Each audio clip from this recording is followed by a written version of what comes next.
This is the Read to Lead podcast, episode 472.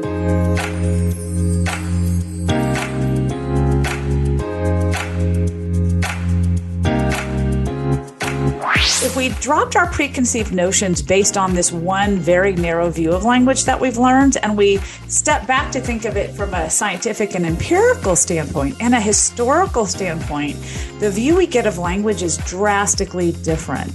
Paranoid about the ums and uhs that pepper your presentations? Concerned that people notice your vocal fry? Bewildered by the meteoric rise of so? Well, what if these features of our speech weren't a sign of cultural and linguistic degeneration, but rather some of the most dynamic and revolutionary tools at our disposal? Hi, I'm Jeff, and this is the Read to Lead podcast, the podcast dedicated to your personal and professional growth. I believe that if you want to achieve true success in business and in life, then intentional and consistent reading is a must. I am a lover of language, and today's conversation is all about that topic. I'm going to admit right up front that I get a little bit geeky about this topic, so forgive me. But in just a few minutes, we'll be welcoming Valerie Fridland. She's author of a brand new book, came out last week, called Like Literally, Dude, Arguing for the Good in Bad English. I'll be asking Valerie to share about how our idea of what's correct and what's not with regard to language is often not even accurate in the first place, what new research says about verbal tics like and We'll unpack the history of words like, well, like, and literally, and you'll be surprised, trust me, and much, much more. In the last week, we've had dozens of people sign up for free for the Read to Lead community online at jeffbrown.me. When you join the community, you're making an intentional decision, I would argue, to begin leveling up the kind of people you surround yourself with. It was Charlie Tremendous Jones who famously said, you will be the same person 5 years from now that you are today, except for the people you meet and the books you read. And the Read to Lead community is all about upping the ante in both of those categories. Inside is a diverse group of people with one core commonality, a desire for lifelong learning and professional growth. Now, whether you're a professional desiring to increase your value to your team and organization, or perhaps a creative looking to build a career on your terms, we welcome you here. With a basic Read to Lead community membership, you can expect access to exclusive content. I just added some of that over the weekend. In fact, weekly business book summaries on topics like leadership, productivity, mindset, habits, communication, and more. Curated resources like articles, interviews, apps, videos, etc. And community forum access where you can interact with others who take personal and professional development as seriously as you do. Those conversations center around topics like growth and development, note making, side hustles and self-employment, personal branding, and artificial intelligence. If you're passionate about these areas, you found your tribe, and I hope you'll join us.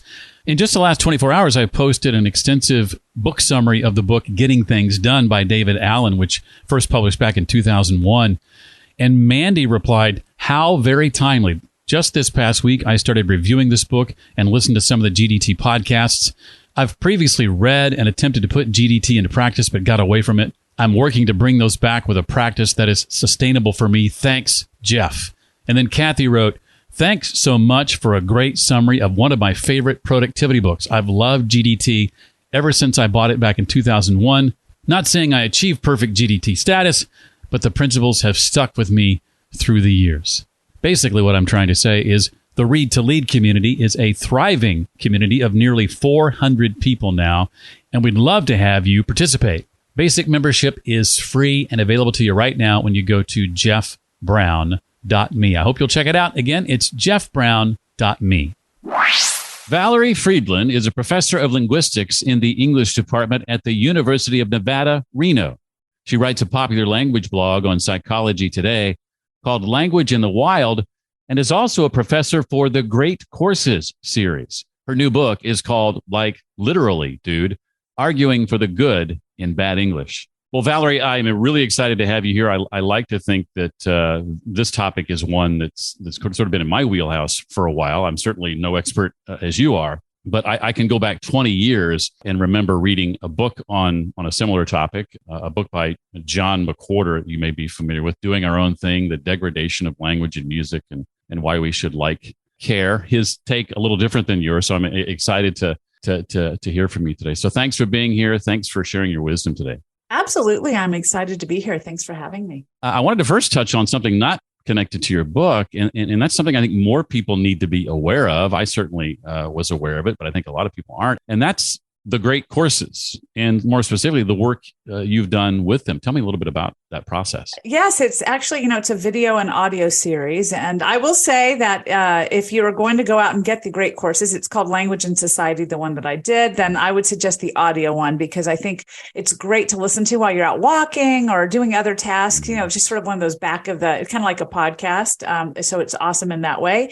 But years ago, I think it was 2012, they just approached me after, I think, hearing me give a talk somewhere and asked if I'd be interested in doing a lecture series for them based on my experience as a linguist. So I put together a series. I wrote 24 lectures. That was fun. That was actually more work than this book, I think, because then I actually had to go record it and do a video. And I would say that video skills were not in my wheelhouse at that time, but it was fun. And I think are some really interesting topics covered in that series. So every lecture is about some different topic that has to do with language and society, whether that's gender, whether that's age, whether that's ethnicity, just everything that you've ever wondered about language in terms of the larger forces that impact it are in that lecture series, which is a little different from this book that takes a more specific angle on language. And I love the title. That's the first thing that grabbed my attention when I was asked about having you on by your publicist.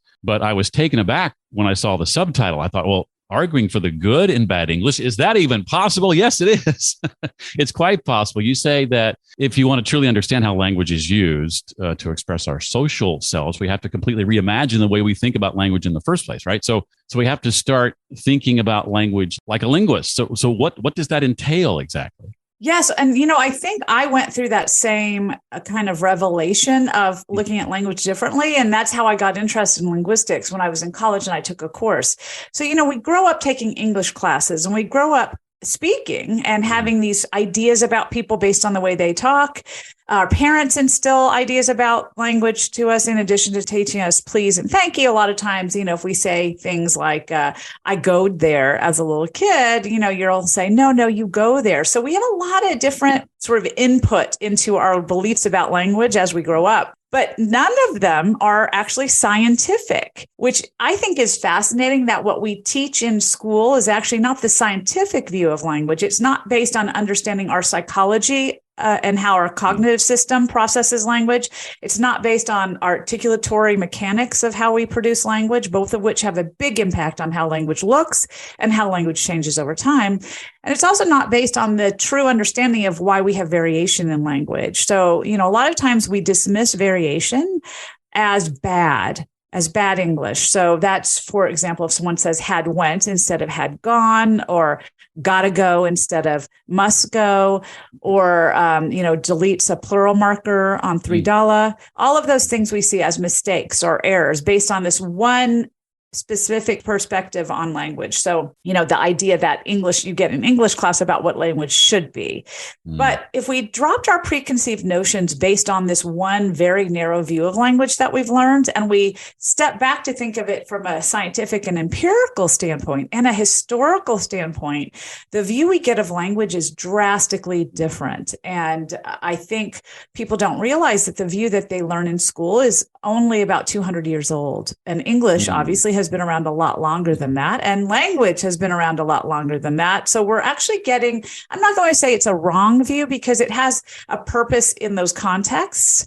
Yeah. But it's not a view that is based on empirical fact or history. And so if we can understand these not as variations related to errors, but as variations related to the natural course of linguistic evolution and social evolution, I think we get a very different perspective. So, disliked and bad are very, very different. And we should recognize that what we're doing when we say someone speaks bad English is we're actually saying someone speaks disliked English. And that's a very different thing. Some of the things that Valerie covers in the book include ums and uhs. We'll get into my history with that in a moment. The word like, dude, literally, vocal fry, singular they. I'm curious to know, before we dive into some of these, how did you go about choosing the ones you included in the book? How did you decide which ones are going to make the cut? Because there's more you could have included, right? Right. Yes. It could have been it could have been 2 volumes and maybe another volume will still come out. That it was actually a lot of fun. There were some that absolutely just had to be in there because those are the ones that are so common in the complaints people bring to me. What's really funny is, as a linguist, I give a lot of public talks and I teach classes every semester, and I teach classes on social linguistics. And I always get approached by people bringing me their complaints about language. So rarely do people come up and say, I love it when people say whatever. Instead, people come up and say, gosh, it drives me crazy. Or I hate it when people say, like, or literally, non-literally. So people like to bring me their pet peeves. And I would say that like and literally used non-literally are 2 of the most common pet peeves that I hear about. Those were natural. They had to be in the book just because I don't think I've been anywhere or given a talk anywhere or taught a course at any time and not had people bring those 2 up. And then others were my personal interests that drove them. So, for example, dude, my son, I have a teenage son, and when he was younger, he duded me all the time, constantly. It was shocking how much dude came out of his mouth. And it made me really wonder about, well, why is he duding? What's the point? And why does it affect him so early and so prevalently? It's everywhere. So I started doing research in dude, and what I found was so fascinating, I wanted to share it. And then I also have my students study the progressive marker, the ing that we put on verbs like walking and talking every year, because it's such a fascinating marker. And people have no idea about this incredible history that brought it to us. And the fact that they're actually wrong when they say that ing is the progressive marker from a historical standpoint.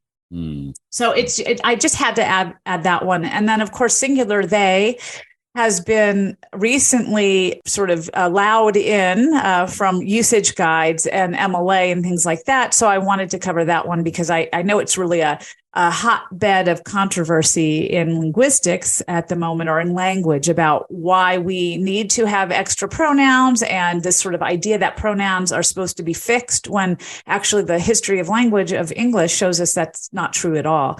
So I just thought it would be useful to eliminate that. But of course, there were some that I couldn't put in that I really would have loved to. Irregardless, for example, is one of those. I also find I have a lot of friends that hate the word moist.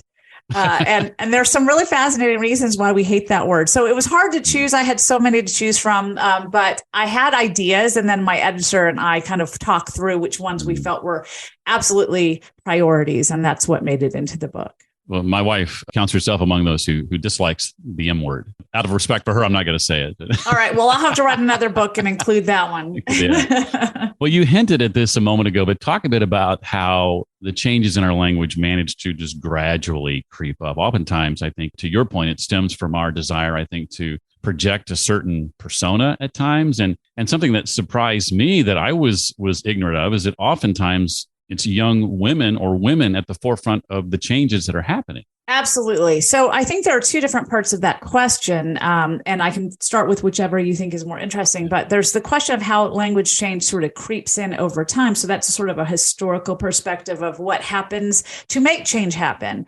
But the second question is, who's driving those changes, right? How do they happen? What is the instigator? Because we have these chronic linguistic pressures that operate on us psychologically and articulatorily, meaning we have certain ways our brains work and certain ways our mouths work that make language do certain things in certain ways. And this means that we're going to have commonalities in all languages in the same directions because of these natural tendencies we have just as human beings in the way we're constructed. Good examples of that would be things like syllable structure. Every language seems to have preferred syllable structures that are the same. So the rare form of a syllable is a very complex syllable with lots of consonants tacked on each side. So a word like sixths, I can barely even say it, right? It's a crazy syllable. And in fact, it's quite a rare syllable. English is very promiscuous with its syllables, and it's very unusual in that way. Many, many languages do not allow those kinds of syllables.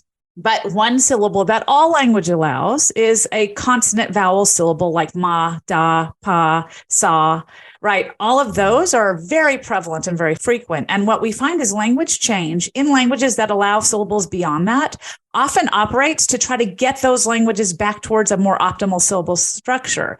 So in English, that means when I'm saying a word like sixth, I'm barely can say all those consonants. The natural course will be when I'm in a conversation, I will actually delete consonants. So I'll say six, where I'm really just saying six, because it is not the natural tendency of language to have consonants like that. So again, you see this process where we delete consonants to get back to that more natural syllable. That seems to be a cognitive and also articulatory pressure we have on us. Other things have to do with the way that sounds are articulated in fast speech. When we say sounds together, they're not those individual sounds perfectly articulated. They take on characteristics of the sounds that come before them or come after them. So, for example, I think a great way you could see this is if you say the word cat. Okay. Go ahead and say it. Cat. All right. And then say the word can. Can. All right. And if you're listening, say those two together. Cat, can. And what you notice is they're the same vowel, but notice that how different that vowel sounds. Right. And that's because in one case it's followed by a T, and the other case it's followed by an N, which linguists call a nasal sound. And nasals tend to universally bleed into the sounds that come before and after them. And we call this nasal assimilation, to be fancy about it. But this seems to be something universal, a characteristics of nasality. And that's probably because of the way nasal sounds are made. You have to lower the velum. The air flows through the nose. And it's really hard in fast speech to get that sucker to close and open exactly tightly. So therefore, we find that to be a universal trend. So again, universality has a lot to do with how we change over time. So languages often will allow nasality in places that it shouldn't be, like on a vowel, if they don't make nasal vowels as part of their phonemic inventory, which means English doesn't have a difference between an a and an eh. French does. So in French, if I'm a French speaker, I can't allow nasality like that, right? I'm going to have to block it, which takes effort. You don't think about it, but it's something you learn as a baby to do. You have to be much more exact in your articulatory motions for those sounds because of that. In English, since it doesn't matter, you just do it. And that's one part about language change we don't realize is a lot of times it's driven by what's not important in our language. So if nasality on a vowel is not important to making a meaning difference. So for example, in French, if I say ah, it means two. If I say which is a nasal ah, it means year. So it makes some difference, just that one little nasal sound. But in English, if I say or like cat or can, it doesn't matter. It doesn't make a difference. And therefore, my language can allow it to creep in and take on social meaning. And sometimes we notice nasality when it's particular regional dialect. So a lot of times people will say like, oh, people from Chicago talk with their nose. And so maybe that's one quality. They tend to allow a little more nasality in, a little more nasal airflow than speakers in another region. So those kinds of underlying changes that happen naturally as a course of languages get picked up by certain groups, and it becomes a marker of identity in addition to simply being a side effect of natural tendencies. So that's the historical way that language creeps in over time. That often takes decades. But the bigger question is what triggers those kinds of changes to get picked up and be social markers, right? So how does an underlying tendency we all have all of a sudden become something that gets picked up by one group but not another? So that seems to be driven by social characteristics of the people that are picking it up. And what we find when we study language change over time is it tends to be the same groups that push forward language change, that are the triggers of spreading those inherent changes. And that tends to be young speakers, and not just any young speakers, but young women in particular, which I think surprises many people. But if we stop and think about who we notice with language, so who says like, who says literally, non-literally, right? Who uses vocal fry? Who's getting criticized all the time? Young women. And why? Because they're novel, they're innovators. And we always notice social disruptors. We notice linguistic disruptors as well. I can geek out on this all day. I got to tell you that right now. I'm going to be hard pressed to let you go at an appropriate time, but I'm going to do my best. As one who edits his own podcast, I cannot begin to tell you, Valerie, how many ums and uhs have been left on the cutting room floor. I'm talking about me more so than I'm talking about my guests. But recent research has shed some new light on these, if I can call them verbal tics. What have you learned about and uhs and the like? It's so interesting because that is a perfect example of how our social beliefs about what we prefer and disprefer in speech and the reality of the linguistic benefits of those features completely are in opposition. We don't like and and in fact, very few people don't cut them out of things that are broadcast. I think that's pretty typical of podcasters and news reporters and things like that. They go back and they edit those out. Why? Because we hate them. No one says when you're in public speaking class, add some more ums and uhs. Why don't you? No one says that, right? But probably they should. And I mean that a little tongue in cheek, because obviously you don't want to do anything unnatural. But when you look at what they do for us and what they signal, they're actually pretty beneficial in many ways. And there's a reason and a purpose we do them. And they actually have some really good benefits. I mean, that's an example of where a bad feature is really good, surprisingly, because we hate those so much. And I threw out in an there just for effect. I won't edit it out. So let's talk for a minute about the benefits to the person who's using the uhs and ums, the speaker themselves. What we find happens with uhs and ums is that there are actually markers of speech planning or sort of big thinking, in other words. So when we're doing more cognitive processing, and we need a minute to kind of work the kinks out of what we're going to say. And that sort of means just that we're searching for the right vocabulary word, or we're building a very complex syntactic structure as we go forward, which is why uhs and ums often come up at the beginning of a sentence, because your brain is pausing for a moment while it's building this really complex syntactic structure and embeddings and things like that with prepositional phrases and relative clauses and all sorts of fancy things. The more of those you have, the more likely an or is going to happen. So the more cognitive effort you're putting into planning what you're going to say, the more likely a or an come up. Not only is it related to the complexity of the syntactic structure, it's also related to the familiarity, abstraction, or difficulty of the vocabulary words you're choosing. So say you're in a field like English that has a lot of different words that are used in that field. So we have a lot of different descriptors. We have a lot of different ways of talking about language versus when you're talking about science, which has a very constrained set of very widely used terminology. What we find is humanities lectures have more uhs and ums in their speech only while they're lecturing, not while they're just talking in casual conversation, than science or math lectures, because of the difference in vocabulary. A humanities lecture has many more words to search in their sort of lexicon, their mental lexicon, or basically their mental dictionary, when they're coming up with a word to describe something. But when you're scientists, there's a very constrained set of terminology. Everybody uses the same word. So it's a go-to, it's instant. That neural network is really well traveled for that specific term.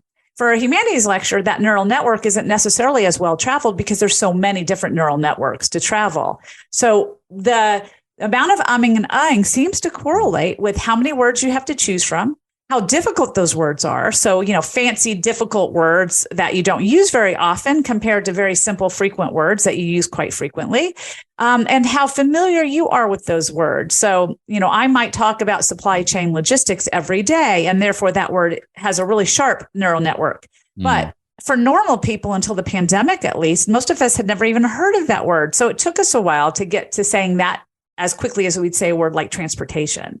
So those words would end up triggering an before them. So from a speaker perspective, it actually helps us do that cognitive work and signal to our listener, hey, I'm going to take a second because I'm doing a lot of hefty retrieval here. So it's actually a sign that you're doing deep thinking, and that can't be a bad thing. No one wants a not deep thinker to talk to, right? So that's the benefit to a speaker. The benefit to a listener is not only does it signal that you are needing to wait just a moment while whoever you're talking to takes a sec to retrieve that information, it also, and this is the real crazy superpower of ums and uhs, it also seems to help us process what they're saying faster, integrate new information faster. And here's what I love. It helps us remember it better later. So tons of benefits to ums and uhs, and yet we hate them.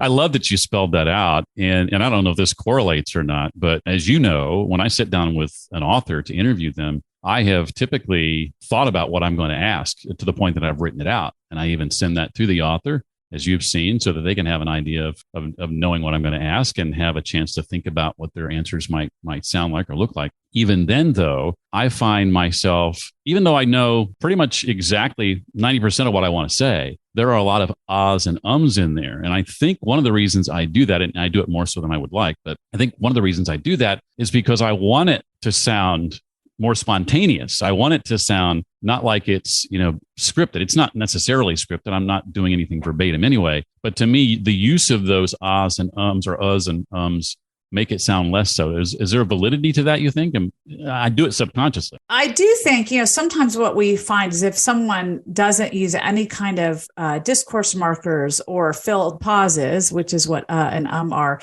that it feels a little robotic to us and a little less conversational, because these are all colloquial speech features. I mean, these are all what we do in conversation. Maybe we don't expect them and don't want them when we're giving a talk to, CEOs of major corporations and trying to impress them and get their money to invest in our company, because then it suggests that we may not have practiced what we're going to say enough. So I think the reason we tend to dislike it in public speaking context, besides the fact that most of us aren't aware of the benefits, is because we expect that someone that's giving us a public talk, someone that is speaking as an expert, knows what they're talking about. And if you take hesitant features like an to signal they're working on what they're saying, that tells us, well, you haven't really practiced what you're going to say.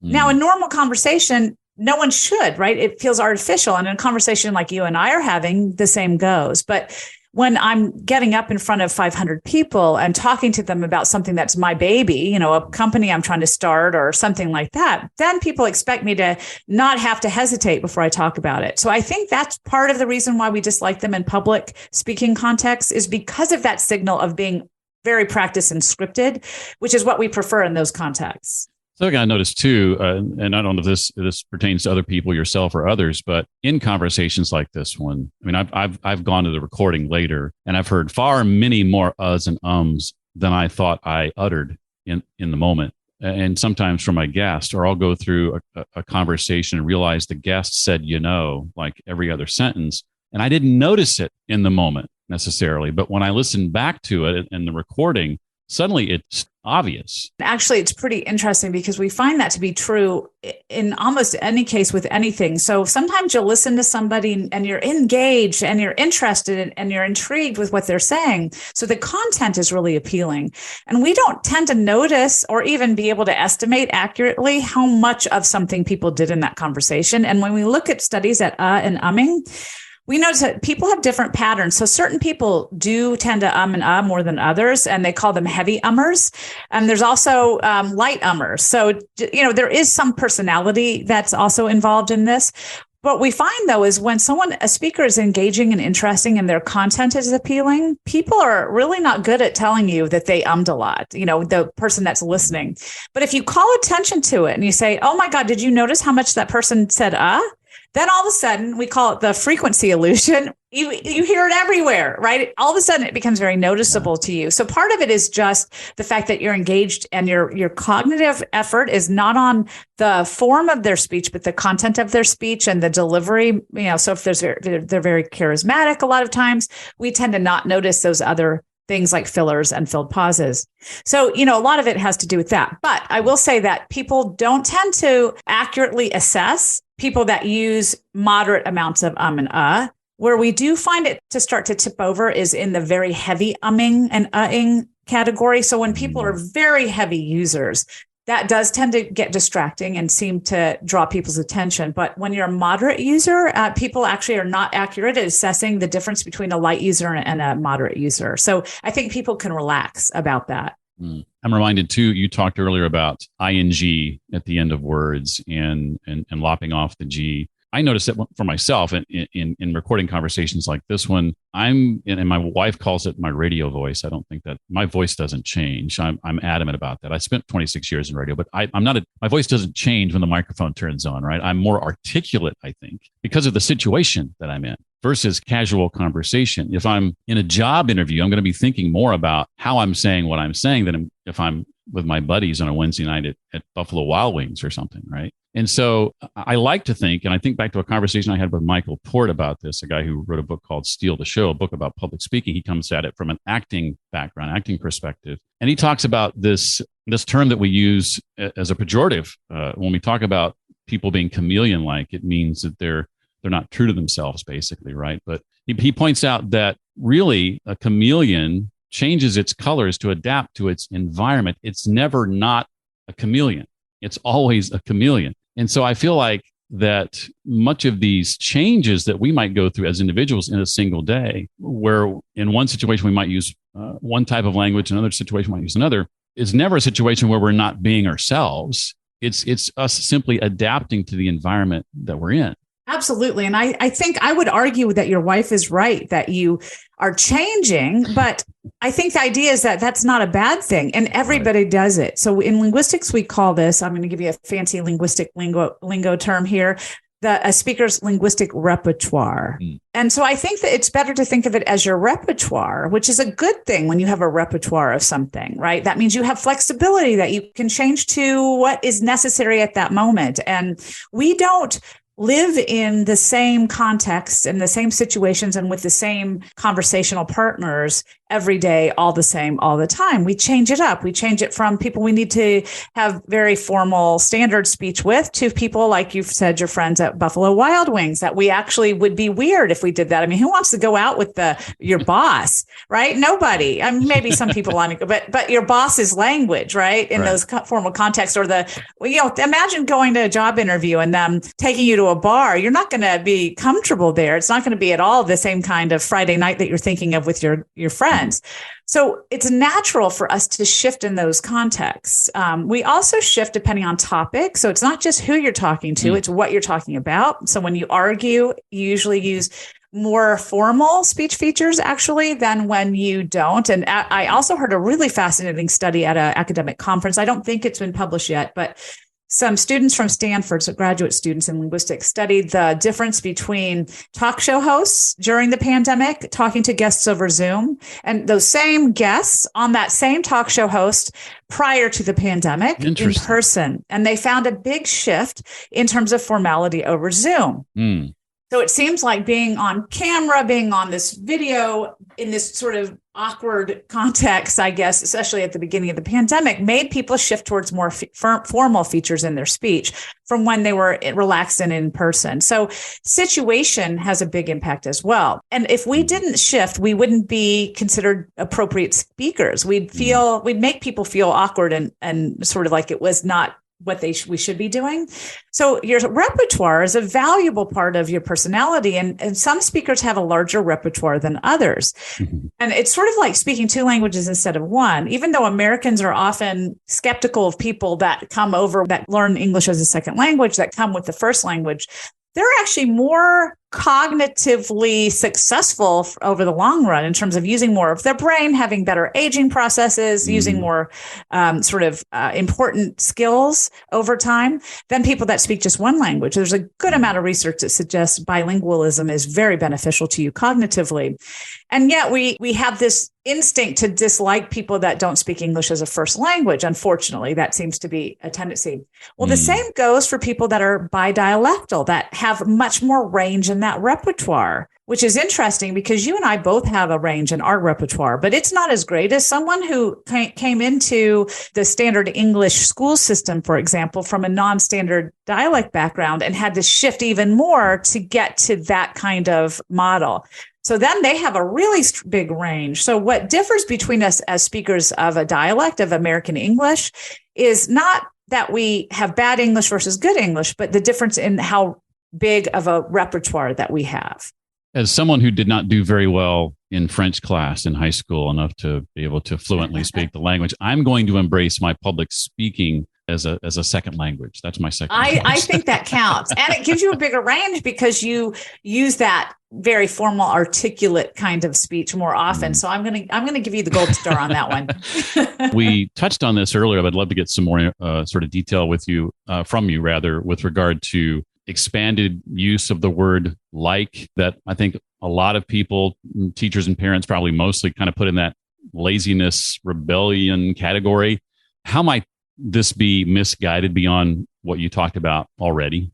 Sure. Well, like is such a fascinating word because talk about chameleon. Like has had many, many different forms and shapes over the centuries. We see it first in about the 1200s, used as mainly a verb and an adjective. And then we see it around the 1500s start to expand into prepositional and some conjunctive uses. So we see it as a conjunction in some cases. So similes, for example, she has eyes like the sky is where it would be used as a preposition in those cases. And what we find in all those early cases is it was used to express some sort of similarity or in a manner of kinds of usage. So if you say someone's swan-like, that means they're doing it in the manner of a swan, or quick-like, which would have been a way it would have been used early on. It was in the manner of being quick. And actually, our adverbials with an ly today are derivatives of what was originally like. So if you were quick-like, you became quickly. And that's actually how that form came. So we've already done some stuff to like over the centuries. But what really is interesting is we think of that discourse marker like use that people tend to really shiver about today as being something new and novel, but it actually has been around since the 1700s. Oh, wow. And we really didn't start dissing it until we started to associate it with, guess who? Young women Right. and the Valley Girls stage, right? And particularly in the 1980s, with Southern California Valley Girl kind of identity. And yes, it was used in those contexts, and that probably helped fuel its spread, right? A Southern California feature, but it existed in English for hundreds of years prior to that, used in pretty much the same way. In fact, in the 1700s in trial transcripts and in literary verse, we find like used as a discourse marker, exactly as it's used today. What is completely new with like is its use as a quotative verb. And that's where you say something like, instead of I said, you said I was, you would say I was like. And that's sort of a way to quote someone. It's called a quotative verb. But what's interesting with all these usages is that they basically replace one-to-one another use that a speaker would have. So we think of them as sort of this verbal filling garbage, but in most of the cases we use it, except it's strict discourse marker use, the new forms that we don't like about it, and that's when it's used as sort of an approximating adverbial. So you'd say something like, oh, he was like 10 instead of he was about 10, or as a quotative verb, I was like, I don't think I'm going to go tonight. He was like, yeah, I think I will. You would have replaced it with say. So it's not a riffraff. I mean, it's useful, and it's exactly a one-to-one substitution of another word that you'd use instead. So our dislike of like in those contexts can't have anything to do with it being a useless word, because it is useful. And we have other words that are used exactly the same way that we don't dislike. So it has to do more with who's using it. And the fact that it's new. And we often don't like new things as they come into our language, especially if we don't do them ourselves. Then we think of them as ew. Now, the one use it's harder to defend in that sense as a one-to-one correlation is true discourse marker like, which a lot of people group all those likes together. But the reason it sounds like there's so many likes in people's speech is because there's 3 different new likes that are coming in. But discourse marker like is the one that's at the beginning of a sentence, or the one that's sometimes in the middle of a sentence where it doesn't seem to fit. You stick it in there and you could remove it and you'd have the same semantic meaning of that sentence.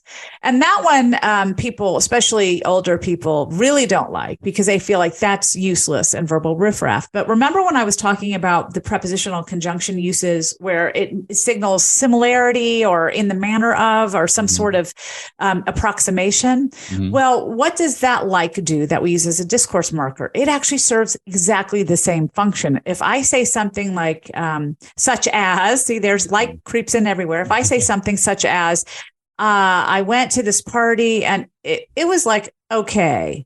What that tells you is I'm approximating, or I'm estimating, I'm providing a subjective sensibility about my own estimation, my own evaluation of what that party was like. So what like signals in that discourse marker use is subjectivity.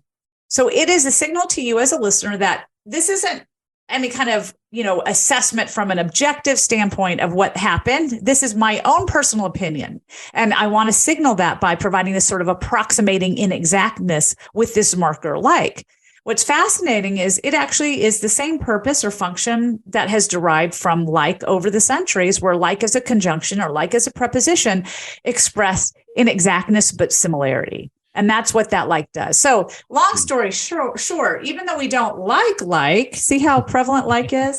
It does serve a function. I think what we dislike is the fact that young and especially women, female youths tend to use it much more than older speakers do. And so it stands out. If you look at the research, though, young men are actually using it as well. Is some of the criticism, though, pointed at not the use itself, but say an individual who's using it like almost like every other like word? I think people don't like in general, but what they really notice is this very prevalent use in some people's speech. I think there's two things about that are important to take away. One is that the types of liking is actually limited to a small subset of speakers that tend to get over exaggerated in their use. So a lot of times what you'll see is these videos on YouTube or whatever that get 5 million views because the speaker says like so much. But like everything that's reported in the media, it is an exaggeration. And we tend to notice things that are really extreme versions of something that happens in the rest of the population to a moderate degree. So most of us are moderate like users, not over like users. So I think, this worry that all of a sudden, if you use like, you're going to become this like speaking monster is probably not going to happen. Second thing is the truth is that people at a certain age, adolescents, tend to use features that are new and novel, especially if they're sort of rebellious and nonconformist with adult norms at a much higher rate than they tend to use them as adults. And this is something called age grading. We have a lot of studies of this phenomenon in English or in all languages. But one thing we do find it in is like use. So Sally Tagliamonte, who's done a lot of the research on like, along with Alex Darcy, they both studied like, and what they found was in their corpus of young speakers from ages, I think, like 8, 9, very, very young to early adulthood, they tracked their use of like, and what they found was like use peaks in adolescence and then tends to reduce as people go into adulthood. We're chameleons in that sense that no one's going to talk like they did in high school when they go out on the job market, as long as that job market's going to reduce, have an impact on the kind of standard language norms. I mean, some people work in fields that doesn't matter how you talk. If you're out as a lumberjack cutting trees down, what matters is that you could communicate about danger, about, what happened last night because you're out there and when no one else to talk to.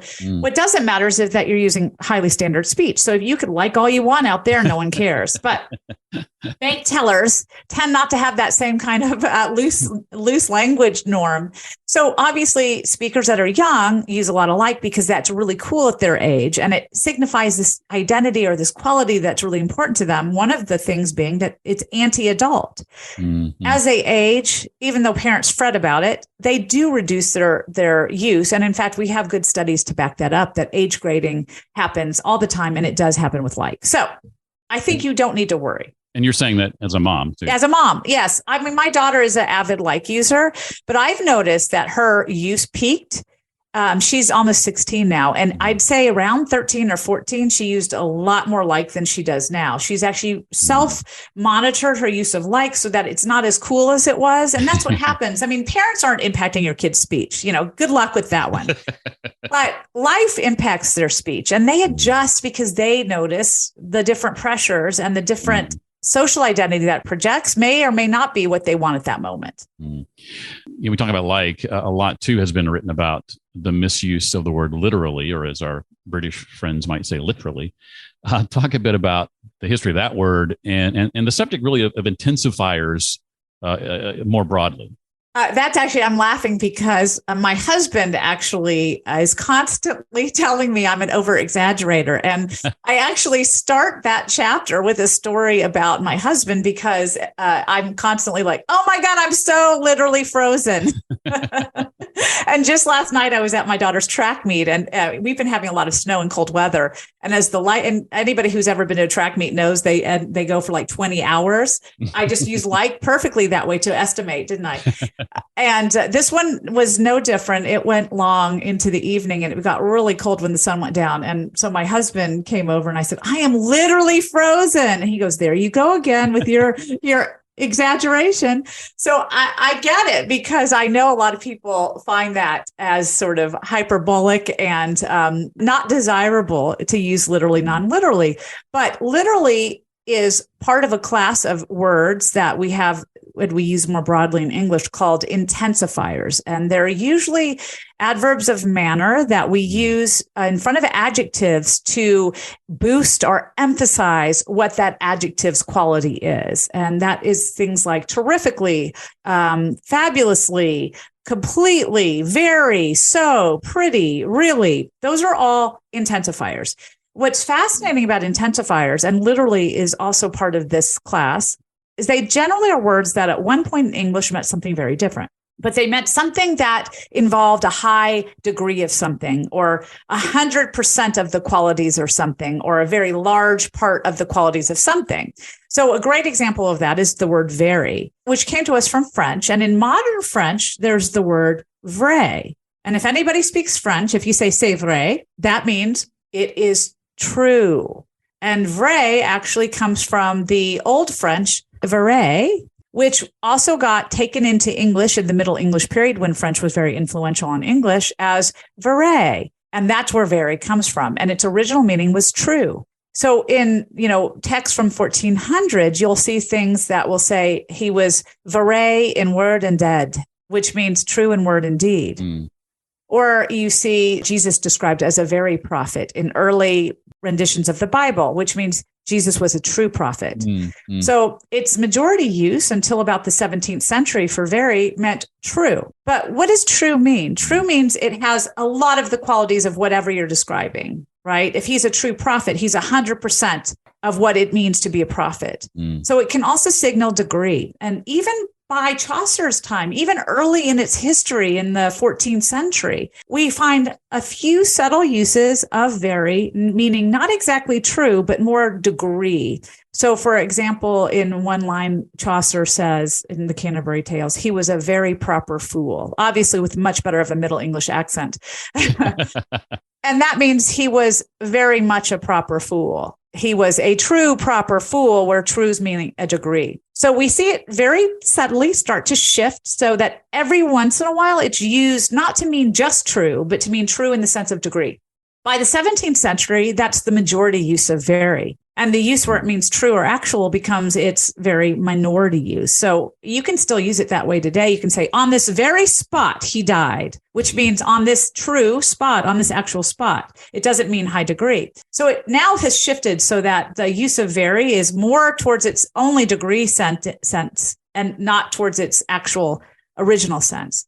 Well, we don't mind that because that happened 300 years ago. But literally is doing the same process of what we call semantic bleaching, where this quality of literal meaning true or to a large degree of the accurate rendition of something as if it were literal, the quality of that's very, that's a lot, has sort of been bleached out from its original sense of being literal. And so the same process that happened with very is happening now with literal and literally. The problem is it's happening as we're living it, not 300 years ago. So we don't notice it anymore. And it bothers us because we see it and it has this other competing meaning that's more prevalent, which means literal. The other thing I think that bothers us about literally is that the non-literal literal is actually completely not literal, right? It's the opposite of its meaning. Yeah. But we've also done this many times through the courses of English. Obviously, in colloquial English, you can say, oh, that's bad, meaning that's good, which is the opposite. But even if you get away from colloquialism, if you ever said, that hardly bothers me. Well, what hardly means there is it doesn't really, it was no difficulty, it's not a problem. But hardly until about 1600, the actual now obsolete meaning was with great difficulty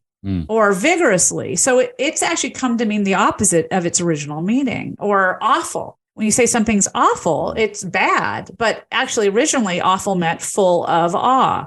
So we've done this over and over. And this is what I mean by our perspective is jaded by the moment rather than the history. And literally is no different. In fact, Jane Austen, James Fenimore Cooper, F. Scott Fitzgerald, Mark Twain, all actually used literally, non-literally. But because, again, like with Chaucer, it was the minority use at that time, it wasn't noticed. But now what's happening is so many people are using it that we notice it and it bothers us. But it's just because we're in that moment where it's changing rather than having the change happen 100 years ago or so. Oh, the King James Version of the Bible, John 5:24, where Jesus says, "Verily, verily, I say unto you, truly, truly." Yes, exactly. That's right. That's right. And the Tinsdale Bible is the one where where Jesus is the very prophet, was from the Tinsdale Bible. And your last point there, just hitting on this, I kind of want to drive this point home. The through line here is that though you may not like a particular vocal tick in the present, understand that the way you speak probably had its share of dislikes 50, 100 years ago. Absolutely. There were parents rolling their eyes, I'm sure, in the 19th century over many of the things we do. So, for example, how many of us say shall anymore in American English? But in the 19th century, that's what you should say when you use the I instead of will. So I'm sure parents were rolling their eyes at all those teenagers that were will this and will that, and I will and I won't. But now that's all we say. Yeah. This last one I want to ask you about, I have trouble wrapping my head around. Especially as a former broadcaster and current podcaster, I pay a lot of attention to how something is said as much as I pay attention to what's being said. I mentioned earlier about trying to be, more articulate and being more deliberate in my enunciation when I'm in front of a microphone, those kind of things. But I think vocal inflection is incredibly important too. And I would be curious to know what your take is on vocal fry and vocal pitch and inflection more broadly, because that for me is though I can sort of get behind these other things, not being a big deal necessarily when you take it from a historical perspective, I still struggle with accepting vocal fry anytime soon.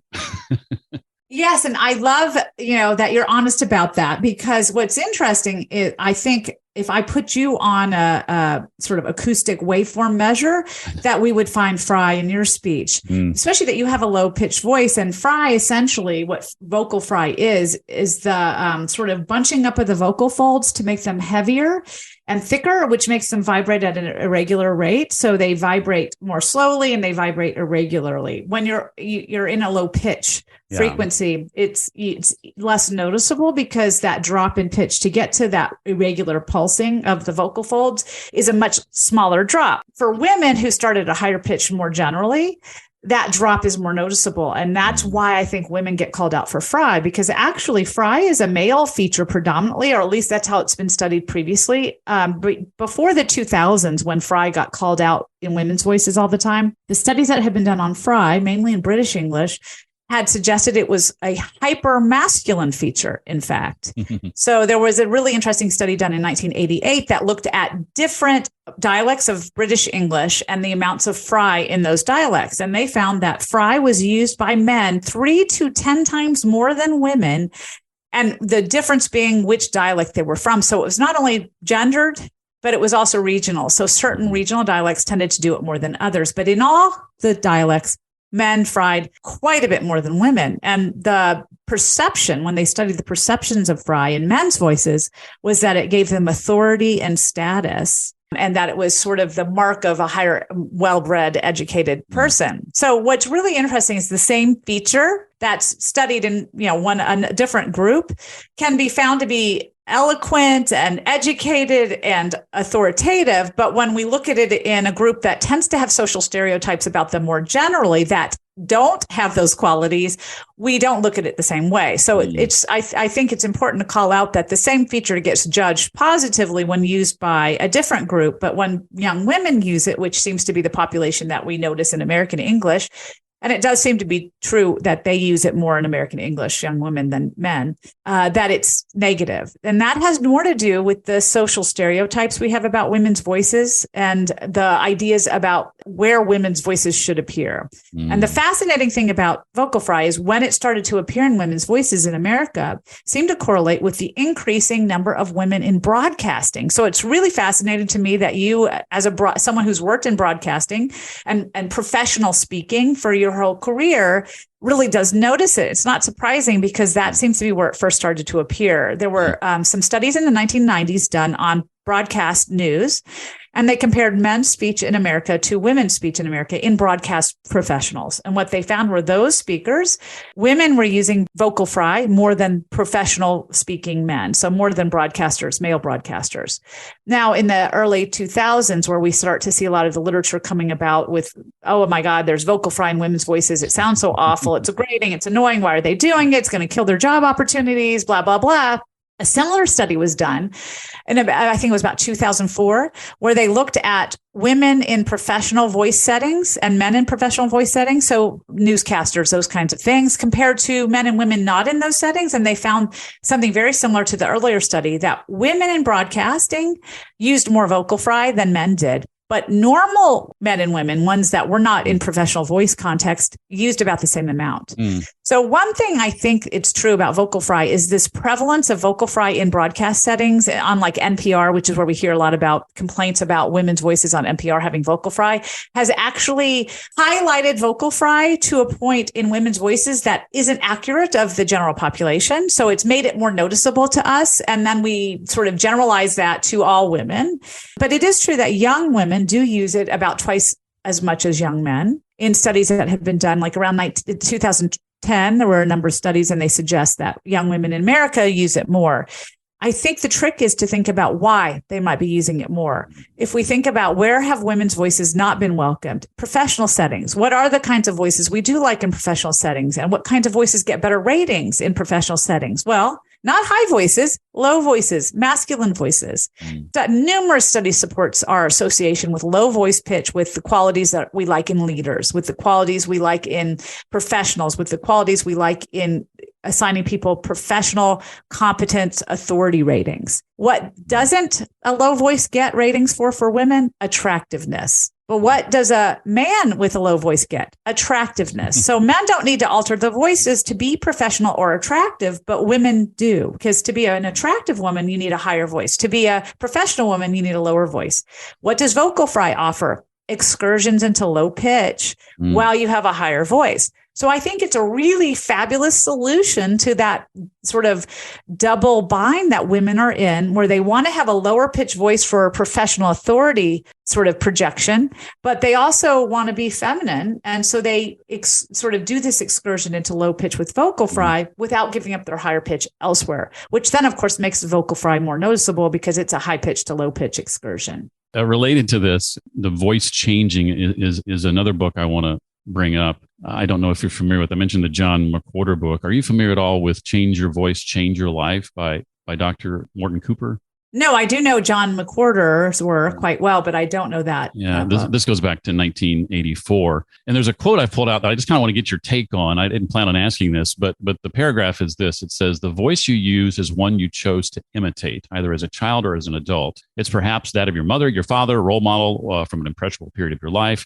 Because you lacked voice instruction, you adopted as a matter of course the inflections, rhythms, sounds of someone else. You might have even chosen one type of voice in an attempt to disassociate yourself from another that you consciously disliked. In all probability, the voice you habitually use is not your natural voice at all.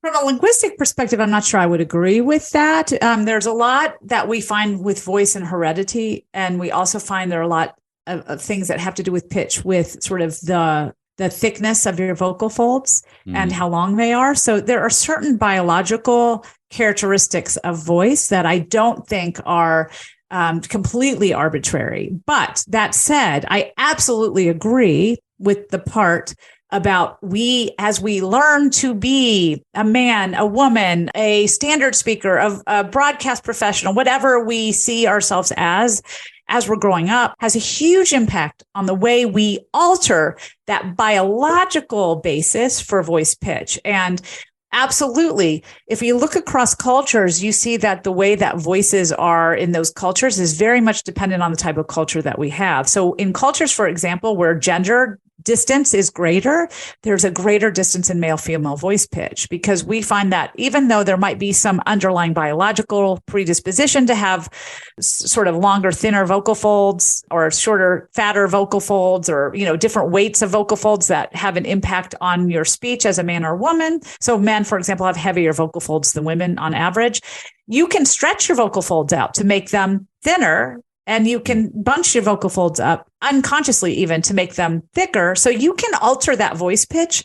And it seems like we learn what the appropriate voice pitch for our gender is. And that has a huge impact on the pitch we adopt as we go into adulthood. So I agree 100% that we model our voices off of those that we identify with. And that can be larger socio-cultural models that we're given. So what's a model for being a man or a woman in your culture? But it can also be, I want to be a news broadcaster, so I'm going to identify with that. Or I want to be a fashion model, so I'm going to identify with that. Whatever that is, I do agree it has a big impact on the way that you moderate, not just your voice pitch, but the inflections, the types of stylizations you do with your voice, those kinds of things. Anything from the book I haven't asked you that we should know about, that you want us to know about? One of the things that I wanted to do with this book is not just take the things that people notice and talk about consciously. So, we talk about like use, we talk about literal use, non-literally, right. But we also have opinions about the way people speak that are much more subtle. And in fact, that's the more typical way that we react to people's speech. They may not say literally, non-literally, but that doesn't mean we don't get opinions about them from the way they talk. And one thing that we do form opinions on people with is the way they form their progressive participles. And that's a fancy word for the ing that's on those verbs that we talk about continuous or habitual action with. So for example, I am constantly eating Oreos, or I am always walking my dog, or, he is always laughing at my jokes. Well, one thing that we talk a lot about is people dropping their G. So they're saying, I was laughing, or I was walking, I'm talking. And all of us do this. All of us have this variant in our speech. In fact, it has coexisted in English for the entirety of English's lifetime, not exactly in that form, but this idea that we have these two different endings.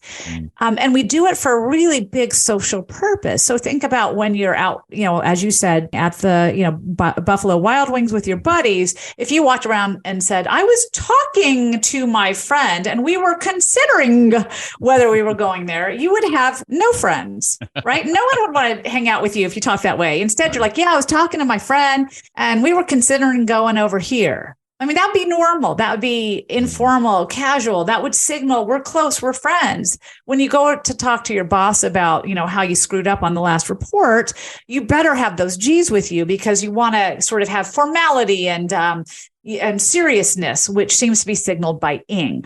So it's an alternation we all do. But what's interesting is we do put a lot of weight on it. So when someone uses a lot of in, it does seem to affect the way we think of them. There was a really interesting study done by Bill LeBove, who's sort of the founder of modern sociolinguistics, and a number of his colleagues in the early 2000s, where he changed up speech samples so that in some cases it said ing all the time on every verb ending that was ended ing. And in other cases, he switched the first one, to in. What he found was when there was even as little as one in that speech sample, it altered people's ratings of that speaker towards more negative ratings. It negated all the future ings. No matter what they said for future ing. So clearly, even though we don't think about the fact that we judge people for their in, we actually do very strongly. And it was important to me to include something like that in the book so people understood that these prejudices and biases we have towards speech are really unconscious in many ways. But just really quickly, the really fun thing about our ing is actually ing is not the original ending on our progressive participle. Guess what is? In. In is actually the original participle. And I mean, so you can read about the long haul story in the book because it's a very complex path, how we got from in to ing. But it really is based on 18th and 19th century notions of prescriptivism and the written word being elevated. So what happened is when literacy started to be more widespread and people were at that time writing the progressive participle as ing, even though actually it had come from an Old English ending ind. The Old English ending for progressives, for ing participles, was actually not ing, it was ind. And in Old English, there was another ending, ing, that was for derived nouns like evening. The word evening is actually from that Old English original participle that basically formed nouns. Another great example is hergyung, which was used with that ing derived noun ending, and that meant to raid or arrayed. And it meant it was from the act of pillaging is what that word meant. So ing actually did something else in Old English. It got sort of appropriated as a progressive ending and written that way by the time literacy became widespread. So we sort of misanalyzed our in endings as ing. And in fact, if you look at things from the 1700s, you find pronunciation guides and even writers like Jonathan Swift telling people that the correct way to pronounce progressives, or not really progressives at the time, more just ing participles on verbs, was in. So Jonathan Swift, for example, who was a grammar maven, he really did not like language change, tells us that the correct form at court for learning is learnin'. That's how it should be said. And then we also find pronunciation guides from the era that tell us that coughing and coffin should be pronounced the same way. And heron and herring should be pronounced the same way, which means heron, coffin, and learnin'. So IN was actually the original participle form, and ing only got superimposed once written language became widespread and people started to believe there was a G on their ing endings, which actually there was not. And I think to your point, too, isn't some of the issues taken with these language changes oftentimes an attempt to take written communication and apply it to verbal communication strictly? Absolutely. It's sort of the elevation of the written word is essentially what spawned prescriptivism. First of all, there's the idea of codification of rules that really happened in the 18th century. And once we started codifying rules and writing them down and looking at writing as the better form of speech, well, when really writing and speaking are completely different. And in fact, speaking existed thousands of years longer than writing did. That kind of tainted the well for all speakers from then on, so that we think of the written word and however it's written to be the correct one. But when it doesn't correlate, we often go the opposite direction. So for example, think of the word often. How is that written? OFTEN. But if someone says often, they can be ridiculed. And that's because actually prior to the 15th century, often was pronounced often. And that's the original form that got lost over time. But that's one of those cases where, okay, well, we're not going to go with the spelling on that one. But when it comes to ing, we're going to go with the spelling. So I'm just trying to point out how arbitrary that is. Completely. Well, Valerie's book, again, is one I think you should pick up for all the serious and fun reasons that you've heard about today. It's called Like Literally, Dude, Arguing for the Good in Bad English. Valerie, we've gone far longer than I intended to. I could go on still. I love this topic. Thank you so much for sharing your knowledge of it with us today. Absolutely. It's really been fun. Thanks for having me on. Valerie and I got so engrossed in conversation that I ran out of time to ask her a couple of questions I ask most every guest, one of which was her favorite books to recommend. But you might recall I recommended a couple, and I'll be sure and put those in the show notes. There's Doing Our Own Thing, The Degradation of Language and Music and Why We Should Care by John McWhorter. That book came out in 2003. And I also mentioned Change Your Voice, Change Your Life, a quick, simple plan for finding and using your natural dynamic voice. That book by Dr. Morton Cooper came out in 1984. I'll put links to both of those and the other resources we talked about at the show notes page for this episode. That is readtoleadpodcast.com/472 for episode 472. There you'll also find ways to connect with Valerie online, both at Twitter and LinkedIn. Don't forget to join nearly 400 people in our Read to Lead community. It's absolutely free. You can find out more about the community and what you get when you join at jeffbrown.me. Next time on the show, our guest will be Miriam Schulman, author of the book Artpreneur, a step-by-step guide to making a sustainable living from your creativity. That's May 2nd on the Read to Lead podcast. That does it for this week. Hope to see you next time. Until then, don't forget, leaders read and readers lead.